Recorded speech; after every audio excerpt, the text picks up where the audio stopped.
الشغف في حب القادم قد شغف رمضان أتى والقلب هفى في حب القادم قد شغف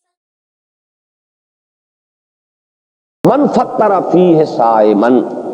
جس کسی نے افطار کرایا اس میں کسی روزے دار کو، کان لہ مغفرۃ لذنوبہ وعتق رقبتہ من النار، تو وہ اس کے لیے اس کے گناہوں کی مغفرت کا سبب بن جائے گا اور اس کی گردن کے آگ سے چھٹکارا پانے کا ذریعہ بن جائے گا کسی روزے دار کا افطار کرانا۔ اب اس میں جو تفصیل آگے بھی آ رہی ہے اور اس وقت بھی جو بات ہو رہی ہے اس کو سمجھ لیجئے۔ ہمارے ہاں اس دور میں عام طور پر رزق کی فراوانی ہے، وہ جو فاقہ اور فقر کی جو کیفیات پچھلے زمانوں کے اندر سننے میں آتی، عام طور پر وہ اب دنیا میں موجود نہیں ہے۔ لیکن یہ کہ اس دور کا تصور کیجئے کہ وہاں ایسا بھی ہوتا تھا کہ کسی کے پاس کھانے کو کچھ بھی نہیں ہے، خود اپنے لیے بھی کچھ نہیں ہے، ہو سکتا ہے کہ وہ صرف کہیں سے کوئی تھوڑی سی دودھ کی لسی بنا کر بیٹھا ہو روزہ افطار کرنے کے لیے اور اس کے پاس خود کچھ نہ ہو۔ اس حالت میں کوئی اور شخص جس کے پاس یہ بھی نہ ہو، اگر اس کے پاس آتا ہے تو وہ اپنے اس تھوڑی سی لسی میں سے اگر اپنے کسی اور بھائی کو بھی کچھ پلا دیتا ہے 2 گھونٹ، تو اس کا جو اجر و ثواب اس وقت اس پس منظر میں ہے اس کو ذہن میں رکھیے۔ واقعی ہمارے ہاں جو بھی اس وقت ریل پیل ہے، اس ریل پیل میں اگر آپ یعنی روزہ افطار کرنے کی محفلیں روزانہ بھی منعقد کر لیں اور افطاریاں کرائیں اور بہت اعلیٰ افطاریاں کرائیں تو اس کو اس حساب میں شمار نہ کیجیے۔ بہرحال وہ اپنی جگہ پر ہے، اس کو انسان احباب کے ساتھ محبت کے اضافے ہی کے لیے کرتا ہے اور وہ محبت خالص اللہ کے لیے، اللہ کے دین کے لیے، اس کا اپنی جگہ پر اجر و ثواب ہوگا۔ لیکن یہ جو اجر و ثواب یہاں بیان ہو رہا ہے اور جس درجے کا اجر و ثواب بیان ہو رہا ہے اس کے لیے اس قسم کے پس منظر کو سامنے رکھنا ضروری ہے، ورنہ یہ بہت مبالغہ سا معلوم ہوتا ہے کہ اتنی سی بات کے اوپر اتنا بڑا اجر و ثواب، لیکن اس کو اگر اپنے اوپر انسان طاری کرے، جیسا کہ آتا ہے بہت سے صحابہ کے بارے میں، انہیں تو فاقے ہوتے تھے اور کئی وقت کے فاقے، اصحاب صفہ خاص طور پر، کہیں سے کچھ آگے آئے تو کھا لیا ہے، نہیں آیا ہے تو کئی وقت کے فاقے ہو رہے ہیں۔ حضرت ابو ہریرہ فرماتے ہیں رضی اللہ تعالی عنہ، کیونکہ وہ بھی اصحاب صفہ میں شامل تھے،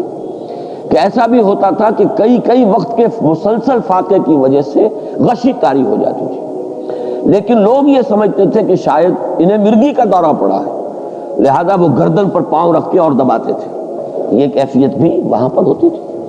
چونکہ اللہ تعالیٰ نے جو نظام محمد الرسول اللہ صلی اللہ علیہ وسلم کو دیا اس میں وہ جبری مساوات نہیں تھی، والنٹری تھا جو معاملہ تھا،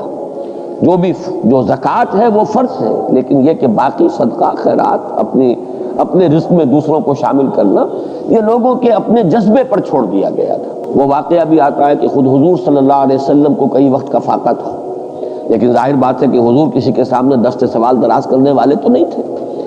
اتنے میں حضرت ابو بکر آ جاتے ہیں، ان کی کیفیت بھی وہی ہے، حضور نے دیکھ لیا، چہرے سے مشرے سے اندازہ ہو جاتا ہے کہ فاقہ ہے۔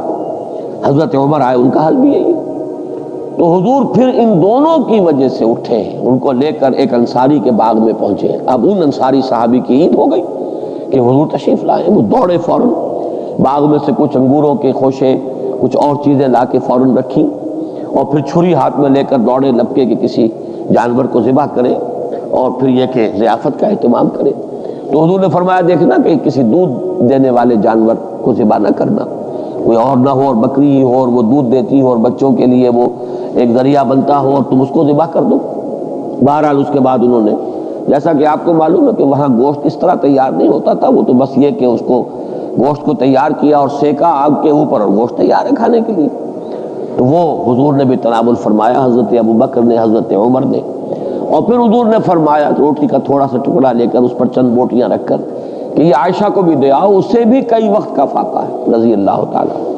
ان حالات کو دیکھیے کہ اس میں یہ کیفیت ہے کہ ایک آدمی جبر کر رہا ہے، اس نے فرض کیجئے کہ اس سحری کے وقت بھی اسے کچھ نہیں ملا ہے، روزہ ایسے ہی رکھ لیا ہے،